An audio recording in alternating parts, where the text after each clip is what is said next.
Desde há muitos anos, muitos séculos, a Igreja celebra este dia, o dia de Finados.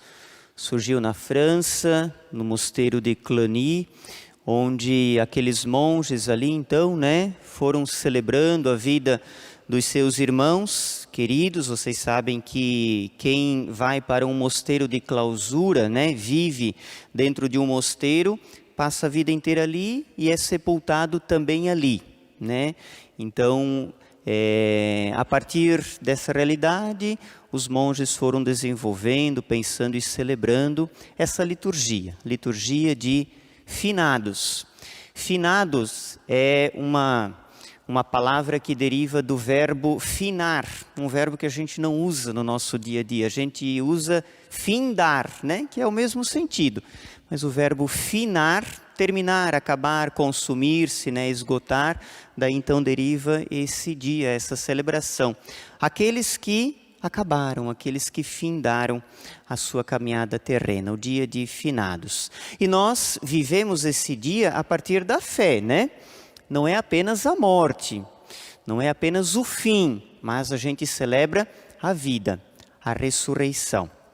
Esses dias nós estávamos em um encontro de padres e um dos padres deu um testemunho de uma experiência que ele passou em sua vida. Estava internado, passou por uma cirurgia, houve complicações na cirurgia e ele teve uma experiência estranha, Não sei se alguém já passou por isso, mas é a experiência ele disse assim: eu morri e ressuscitei. Chama-se experiência de quase morte, E é meio essa coisa de sair do corpo e não é espiritismo, pelo amor de Deus, Mas é uma experiência. Foi um padre falando, então a gente pode dar toda a credibilidade para ele, Mas ele falou, enfim, da experiência dele, de sair, de ter uma sensação diferente, estranha, mas o que chamou a atenção é o seguinte: ele disse, bom, se morrer é isso, eu quero morrer logo, Porque foi tão boa a experiência, a paz, aquilo que ele via, enfim, ele foi descrevendo tudo isto, Então, a morte, claro que ela é um grande mistério para todos nós, desde que o mundo é mundo, Como explicar a morte? Não dá, a gente não explica. Então é um mistério. Nós estamos cercados, envoltos por notícias de morte, Nós estamos envolvidos também por isto. Mais cedo ou mais tarde ela bate à nossa porta também. A morte de algum familiar, de um ente querido. E às vezes até de um animal de estimação, de um cachorrinho. Enfim, a morte, ela está presente na vida, é um mistério. Mas nós temos fé. E a gente acredita que a morte não é o fim, ela é superada, Deus removerá toda a morte. A primeira leitura do profeta Isaías. Deus tem poder que você e eu não temos, E aí o apóstolo Paulo nos ajuda na compreensão dele a buscar também a nossa compreensão. Ele diz, olha, eu entendo que os sofrimentos dessa vida, desse tempo presente, nem se comparam as glórias que nós vamos viver na eternidade. Então, diante da morte, do sofrimento, do luto, da perda, a fé vai nos devolvendo a vida. A fé vai nos devolvendo a esperança. A fé vai nos tirando apenas do túmulo, apenas da dor e vai nos colocando no céu. E o Evangelho hoje é este convite: vinde benditos de meu Pai. E ao mesmo tempo também afastai-vos, malditos, Então, o Evangelho nos mostra o caminho do céu e nos adverte em relação ao caminho que não nos conduz ao céu. E o que é que nos leva para o céu a partir deste Evangelho? É o que nós fizemos para os outros. É a nossa caridade, é a nossa ajuda que reconhece no próximo, e desse próximo que sofre, fome e sede, estive com fome, estive com sede. Símbolo de necessidades básicas do ser humano, A gente precisa comer e a gente precisa nutrir o nosso corpo, Fome e sede. Eu era estrangeiro e eu estava nu. A dignidade humana, ter casa e ter condições de viver bem. E depois eu estava preso e doente. Limites também da nossa vida, né? Pensando essa prisão como sofrimentos, as dores, doença, enfermidade. Então veja, nesse conjunto de 6 identidades que são apresentadas a nós, Cristo vai dizer: eu estou presente neles. Sou eu. E quando que nós reconhecemos Ele e o ajudamos, então a gente ganha o céu. O céu não é apenas para depois. O céu já começa aqui e agora nas nossas atitudes, na forma como que a gente se comporta diante de Deus e diante do próximo. E aí no início, como intenção eu dizia, né, que Deus nos dê o desejo do céu. Vinde, benditos de meu Pai, porque está reservada para vocês a herança daquilo que Deus fez desde o princípio. O que Ele fez desde o princípio? A eternidade, a felicidade plena, sem choro, sem lágrima, sem luto, sem dor. Isso é para depois, mas a gente vai vivendo isto já agora, experimentando agora.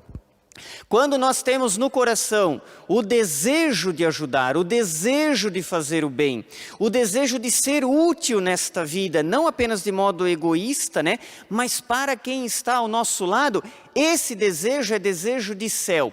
Ele não é realizado plenamente aqui, satisfeito plenamente aqui.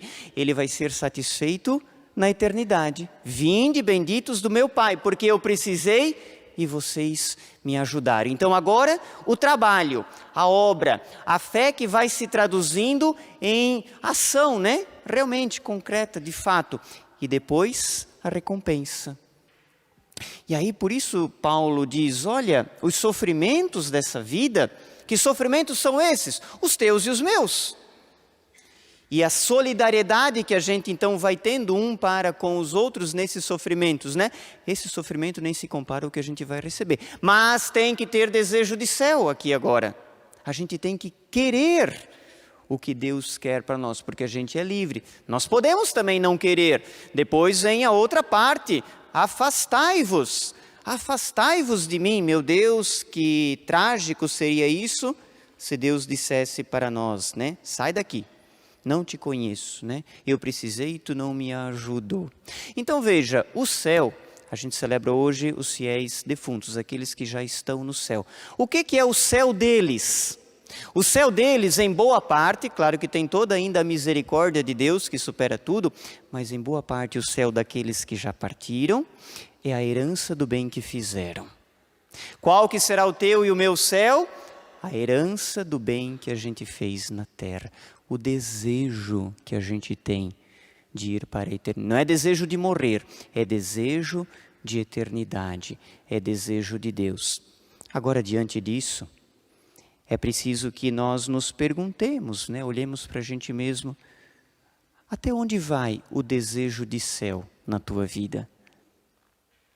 Porque veja bem, se o céu é a satisfação, né, do desejo, e eu aqui nessa vida não desejo, eu também não terei. Se nessa vida há no coração desejo de vingança, desejo de ódio, desejo de rivalidade, o que vai ser o céu? Afastai-vos. Agora, se aqui o desejo é de fazer o bem, de perdoar, é o desejo de viver realmente o projeto de Deus, ainda que em meio a dores, sofrimentos, lamentos, angústias, situações de morte, de guerra, de pandemia, de violência, em meio a tudo isso, se aqui onde a gente vive, você e eu temos desejo de céu, vontade de construir e nos empenhemos nisto, meus irmãos e minhas irmãs, vinde, benditos de meu Pai. Que Deus nos dê hoje, renove em nós isto, né? Para que a gente celebre a vida daqueles que já partiram e que pelos seus desejos acreditamos estão em Deus, que nós também tenhamos em nós esse bonito desejo para receber também a herança que nos é prometida, que nos é reservada. No céu, nós não teremos necessidades que nem temos aqui na terra. Aqui na terra o esposo tem necessidade da esposa, os pais têm necessidades dos filhos, os filhos dos pais. Nós temos necessidades físicas, biológicas, materiais, afetivas. No céu a gente não vai ter isso. No céu, diz a palavra de Deus, nós seremos todos irmãos em Cristo. E o nosso único desejo será a felicidade, que então vai ser satisfeito em nós, né? O desejo de ter sempre Deus com a gente. Por isso, no céu não se casa, no céu você e eu não seremos mais filhos dos nossos pais. Por quê? Porque não vai haver mais essa necessidade. Por isso não precisa essa angústia diante da morte, né? E agora? Cadê meu filho? Cadê minha filha? Cadê meu esposo? Cadê o nono? Cadê a nona? O céu é outra realidade.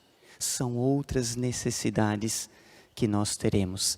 Apenas a necessidade de Deus. Ele nos satisfaz, né? Então, quanto mais aqui buscamos isto, mais o céu já vai se iniciando em nós, mais a gente semeia céu por onde nós estamos e mais também nós teremos a receber. No instante de silêncio, vamos então rezar. Que essa palavra caia no teu coração, que ela te ilumine, que ela te ajude. Qual o teu desejo, os teus desejos, as tuas vontades? Como que tu estás construindo o teu céu já aqui na terra? Como que essa palavra também ilumina a tua vida? No instante de silêncio orante, dialoguemos com Deus.